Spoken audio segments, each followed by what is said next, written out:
এই মামলার অনেকগুলো পরত আছে, পুলিশকে সেগুলো খুঁজে বার করতে হবে, প্রমাণ মেটালে চলবে না। আর তাই হৈমন্তী রায়চৌধুরীর জামিন নাকচ করার জন্য আমি আদালতের কাছে আবেদন জানাচ্ছি। আপনি আপনার জায়গায় কি বসতে পারেন।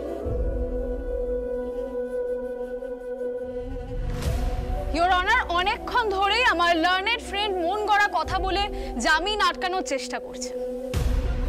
হৈমন্তী রায়চৌধুরীর সব থেকে পছন্দের মানুষ ছিল রুদ্ররূপ সান্যাল। বাড়ির সবার সাক্ষ্য এবং বয়ানের কপি আদালতে জমা দেওয়া আছে ধর্মাবত। বাড়ির সবাই হতভম্ব যে এমন একটা ঘটনা ঘটেছে। ফুলকি দাসের প্ররোচনা ছাড়াই এই ঘটনাটা ঘটেছে ধর্মাবতার।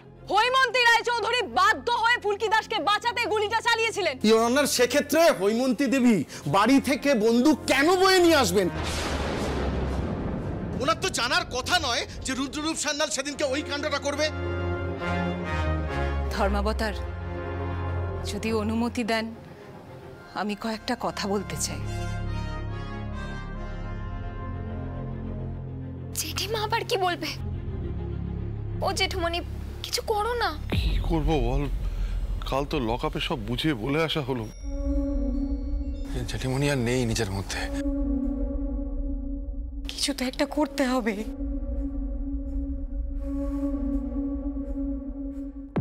জেঠিমনি, যা বলার বুঝে শুনে বলো। এটা কিন্তু আদালত জেঠিমনি। আমি রুদ্ররূপ সান্যালকে গুলি করে মেরে ফেলতে চেয়েছিলাম ধর্মাবতার।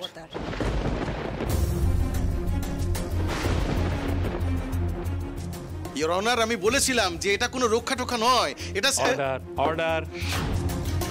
আশিস বাবু, আগে ওনাকে ওনার বয়ানটা শেষ করতে দিন। সরি বাবা। আপনি কেন গুলিটা চালিয়েছিলেন সেটা বলবেন কি?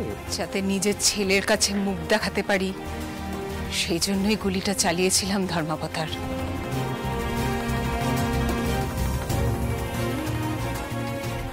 জীবনে কখনো বন্দুকে হাত দিইনি, তাই গুলিটা ঠিক মতো লাগলো না। বেঁচে গেল শয়তানটা। ও বেঁচে না থাকলে খুশিই হতাম।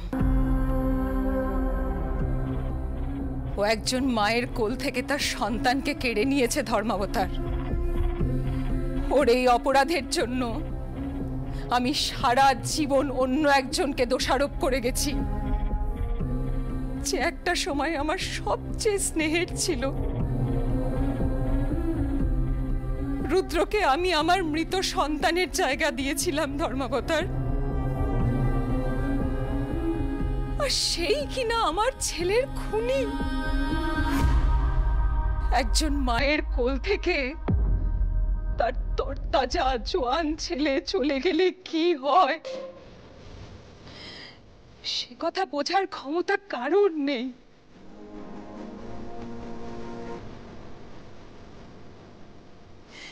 ঈশ্বর করুন কোনো মাকে যেন এমন অভিজ্ঞতার মধ্যে দিয়ে যেতে না হয়।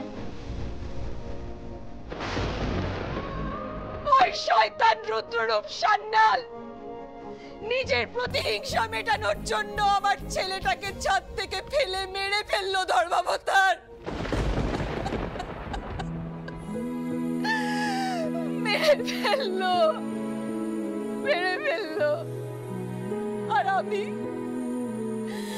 আমি যত্ন করে ওই কালসাপটাকে ভালোবেসে গেছি এতদিন। উপরে গিয়ে ছেলেটাকে কোন মুখ দেখাতাম, কি উত্তর দিতাম।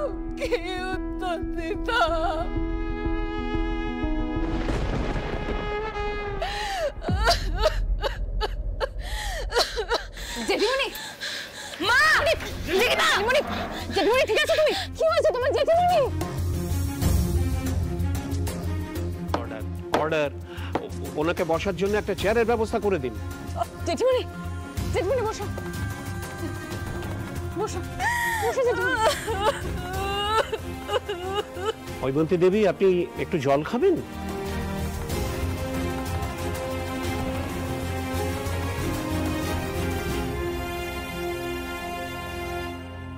Your honour. না অর্ণব, না, সব মামলা একইভাবে বিচার করা চলে না।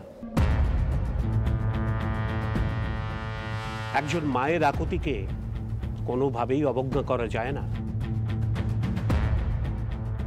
আমি অভিযুক্ত হৈমন্তী রায়চৌধুরীকে তার বিরুদ্ধে ওঠা সমস্ত অভিযোগ থেকে নিঃশর্তে মুক্তি দিচ্ছি।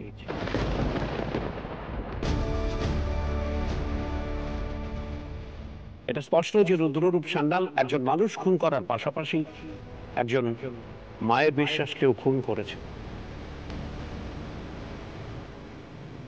হয়তো হৈমন্তী দেবী তখন মানসিকভাবে বিপর্যস্ত ছিলেন, সে কারণেই তিনি গুলিটা চালিয়েছিলেন। রুদ্ররূপ সান্যাল আপাতত হাসপাতালে চিকিৎসাধীন। পরবর্তী পর্যায়েতে তিনি তার প্রাপ্ত শাস্তির মেয়াদ পূর্ণ করবেন।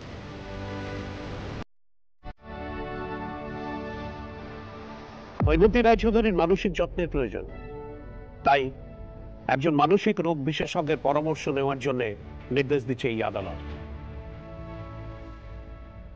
আইন, আদালত, বিচার ব্যবস্থা এ সমস্ত কিছুই মানবিক অধিকারের জন্য। আর এই মানবিক অধিকারের কথা মাথায় রেখে এই আদালত হৈমন্তী রায়চৌধুরীকে সমস্ত অভিযোগ থেকে মুক্তি দিল। That's all.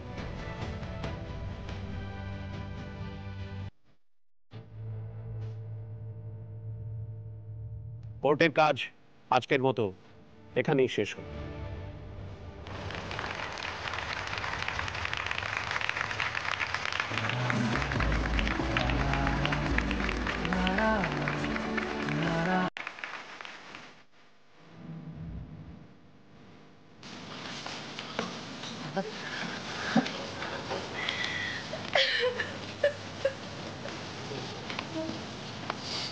হৈমন্তী,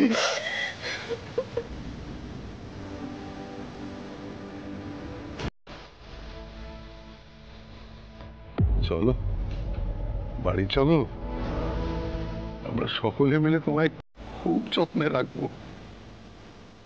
কেঁদো না জেঠিমণি, রুদ্রনায় তোমার সঙ্গে ধোঁকা করেছে। দাদাকে কোনোদিনও ফিরিয়ে আনতে পারবো না আমি, কিন্তু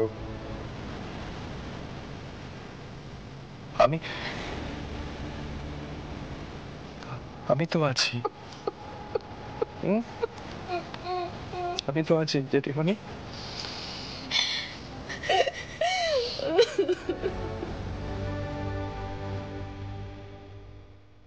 আমরাও তো আছি, তুমি একদম কষ্ট পেও না।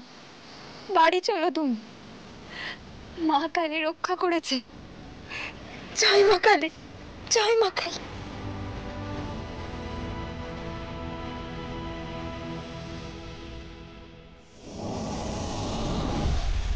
কই গো সবাই, কোথায় গেলে? তাড়াতাড়ি এসো, দেখো কে এসেছে বাড়িতে। ফুলকি দাঁড়া, এখনই দিদিকে দুম করে ঢুকতে দিস না, দাঁড়া।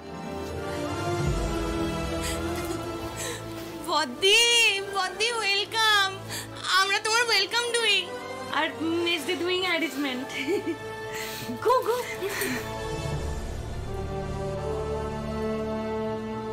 ফুলকি এটা ধর তো।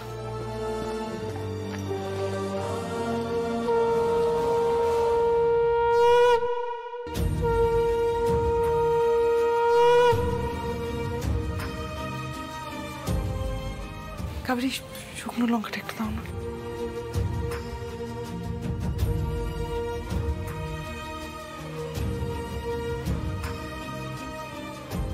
কাবেরী, শুকনো লঙ্কাগুলো একটু পোড়া দিয়ে দে যা। তোমায় ছাড়া বাড়িটা পুরো খাকা করছিল দিদি। একদম তাই। এসো এসো এসো এসো এসো।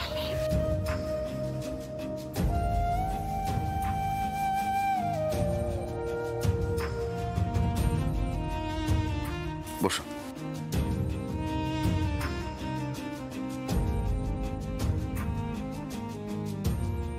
আচ্ছা, দাদা আবার কোথায় গেল? কাকুমণি, বাবা পার্টি অফিসে গেল, বলল নবাবগঞ্জের সবাই খুব উৎকণ্ঠার মধ্যে রয়েছে, তাই ওদেরকে তো সবটা জানাতে হবে বলো।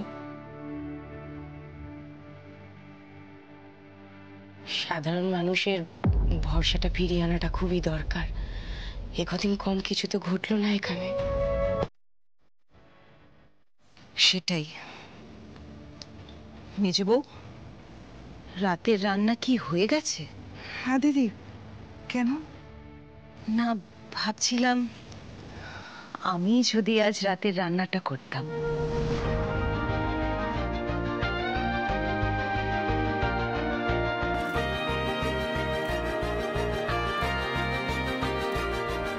রোহিত তো আমার হাতের কষা মাংস খেতে খুবই ভালোবাসে,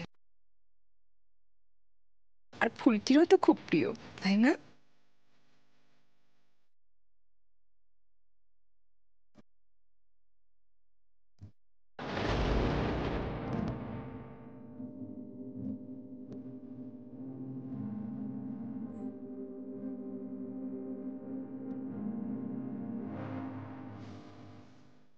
জেঠিমা অতটাও খারাপ মানুষ নয়, নিজের ভুলটা বুঝতে পেরেছে সে।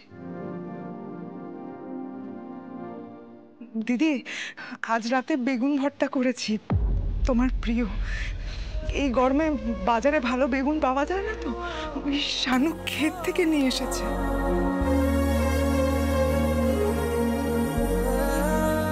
মেজো বউ, পারলে আমাকে ক্ষমা করো।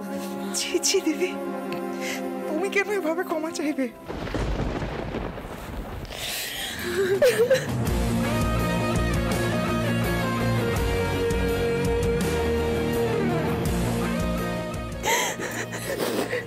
It's okay, बदतमीजी. Emotion हो या no crying. No crying. মা অবজেকশন, ওটা কিন্তু ইমোশনাল হবে। আর এসব বলে কি হবে রে? Oh, making fun, eh? बदतमीजी, শানু। আচ্ছা ঠিক আছে, আমি একটা কথা বলতে পারি? মানে কথাটা আমি বলছি ভেবে আমার নিজেরই অবাক লাগছে। মেবি ফুলকি দাস এফেক্ট। বলছিলাম, কাল কি আমরা সবাই মিলে একটা হইচই আনন্দ উৎসব প্ল্যান করতে পারি?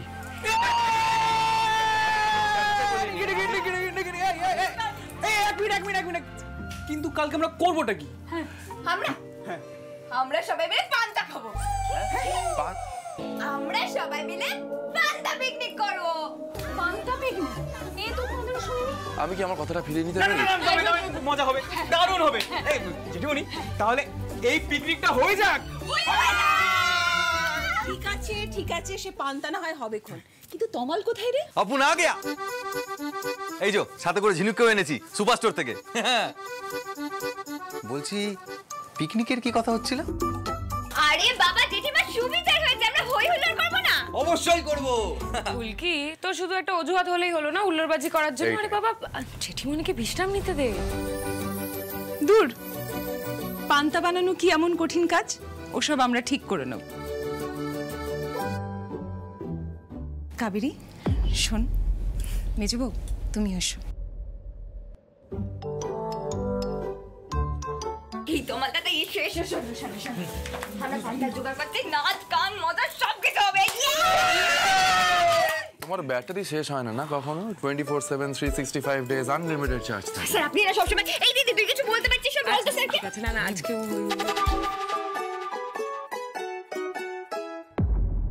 এসব কি বলাবলি করছে জেঠিমণিরা? এরপর তো দেখছি বাড়ির লোকজন মিলে তোমাদের সঙ্গে ঝিনুকে বিয়ে দিয়ে দেবে। আমি তো একেবারে রাস্তায় এসে পড়বো।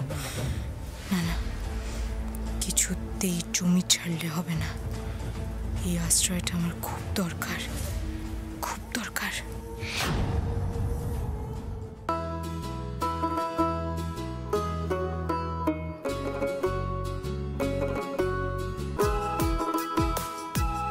আচ্ছা শোনো, বলছি আলু সিদ্ধটা শুকনো লঙ্কা পুড়িয়ে তেল দিয়ে মাখাবে তো? না হয়ে আর যায় কোথায়? পান্তা পিকনিক বলে কথা, তা আবার ফুলকি দাসের মাথা থেকে বেরোনো। সত্যি ভেবে বারো করেছে ফুলকি, পান্তা পিকনিক। আরে বাবা, জমে যাবে, একেবারে জমে। একেবারে জমে? বলো, শেষ করলে না কেন? শোনো ফুলকি দাস, এই যেগুলো রান্না হচ্ছে না, এর একটাও তোমার মতো একজন অ্যাথলিটের খাওয়া উচিত নয়। ওফো Rohit, it's for one day. হ্যাঁ তো ওয়ান ডে, কিন্তু বাড়াবাড়ি করা ঠিক নয়, এটাই বলতে চাই। এই তুইও না পারিস ভাই, ফুলকিকে এই খাবার রোজ রোজ খাচ্ছে নাকি? অদ্ভুত কথা বলিস তো তুই। আর তাছাড়া দি ভাই বলো তো, এই পান্তা ভাত তো পেট ঠান্ডা ঠিক আছে করো, পেট ঠান্ডা করো, কিন্তু বুঝে শুনে, লিমিট রেখে, দ্যাটস ইট। আচ্ছা আচ্ছা ঠিক আছে স্যার, আমি আর কোনো কথা বলবো না। দাদা ভাই, দিদি, তোমরা চলে এসেছো?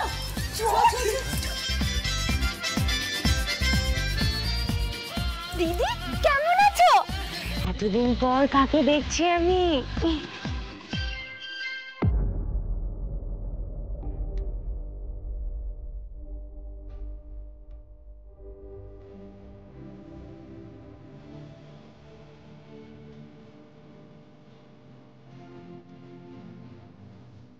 বাপ, আমি সবটা শুনেছি গো।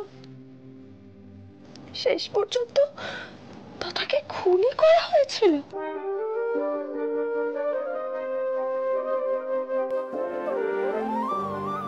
আমি না এখনো বিশ্বাস করতে পারছি না মা। জানো তো ফুলকি আমাকে বলেছিল একটা আঘাত পেয়েছিলাম, কিন্তু কিন্তু কোথাও গিয়ে মনে হচ্ছিল হয়তো আমার কপালের দোষেই তথা। আমি বিশ্বাস করতে পারছি না মা, সবটা ওলট পালট হয়ে গেছে।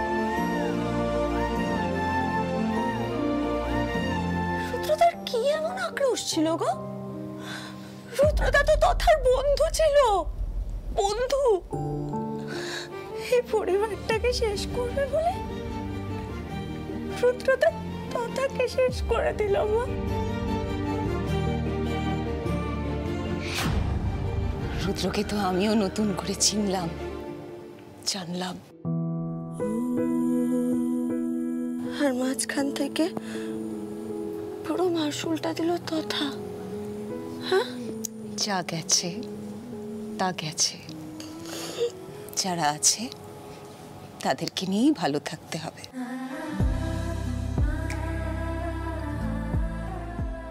আর কান্নাকাটি করে না পারমিতা, আর কাঁদে না। অংশমান ভালো ছিল, ওর সঙ্গে নতুন করে জীবনটা শুরু করে। যেসব আনন্দ আগে পাওনি সেসব নিয়ে ভাবো। একটা সন্তানের কথা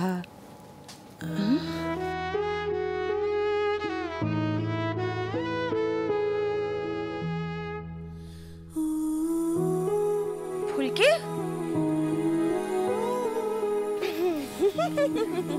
খুব হাসি হচ্ছে না? খুব হাসি হচ্ছে।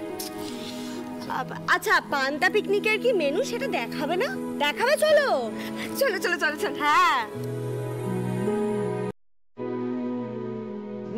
ধরবে রে বাবা। এই দেখো দেখো দেখো দেখো, এখানে ভাত রাখা আছে, এখানে আলু সিদ্ধ।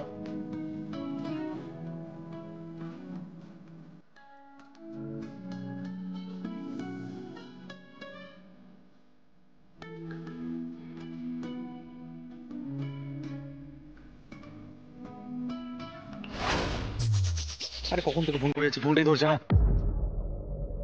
কে ঝিনুক দি তো? দাবাই ঝিনুক দি তবে রে।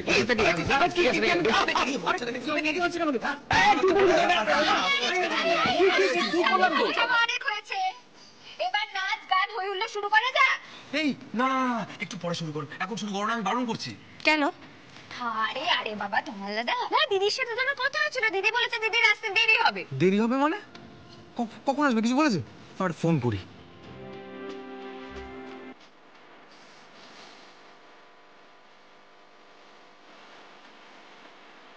ঠিক আছে, রিং হয়ে যাচ্ছে, ধরো না। কিরে কাবেরী, ব্যাকুলতাটা দেখছিস? এবার কিন্তু নতুন করে ভাবনা চিন্তা করার সময় হয়ে গেছে। পদ্মে, আমি তো সেই কবে থেকে থিঙ্ক করছি গো, বাট তুমি আসলে ঝিনুককে ডিসলাইক করতে তো, হ্যাঁ, প্লাস ও আবার রোডোকে শ্যুট করলো, আবার ও ফুলকির দিদি, এই সব কিছু মিলিয়ে না আমি আর তোমার সাথে টক করে উঠতে পারিনি। আমি কি সেই আগের আমি আছি রে? তোদের যা মনে হয় তোরা কর, আমি তোদের সঙ্গে আছি। বৌদি, ঈশিতাকে ওর কুকাজের জন্য আমরা তো আমাদের জীবন থেকে বার করিয়ে দিয়েছি, কিন্তু তমালের বিয়ের কথাটা এই সময় কি করে পারি বলো তো? মানে একটা বন্দোবস্ত না হলে তো করা যাচ্ছে না। না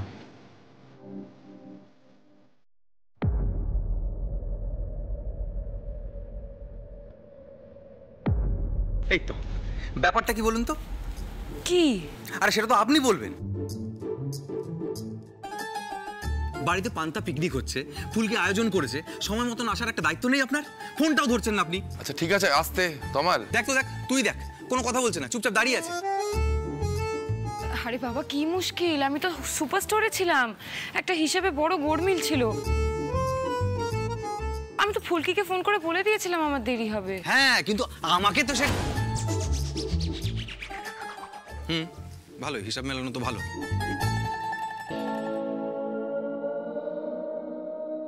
হ্যাঁ রে, অধিকার বোধ ফলাচ্ছে তো। এবার তো ব্যাপারটা নিয়ে ভাবতে হবে। অবশ্যই ভাবতে তো হবেই, বুঝলি পারো, রায়চৌধুরী বাড়িতে আবার একটা নহবত বসাতে হবে বলে মনে হচ্ছে। বাবার সাথে কথাটা বলে ফেলি। এই যে ফুলকি, বলে ফেলো, তুমি কোন পক্ষে? আমি আমি তো দুপক্ষেরই, একবার এদিক একবার ওদিক। ফুলকি ফুলকি ফুলকি শোনো, আগে ডিভোর্স পেপারে সই করিয়ে পিটিশন করতে হবে ফর মিউচুয়াল ডিভোর্স। ফার্স্ট ট্র্যাকে কেস ফেলতে হবে, না হলে কিন্তু বড়রা যা ভাবছে এই নিয়ে আমরা এগোতেই পারবো না, বুঝলে? ও, সেই বিয়ের প্ল্যানিংই হচ্ছে। আমাকে কিছু একটা করতেই হবে।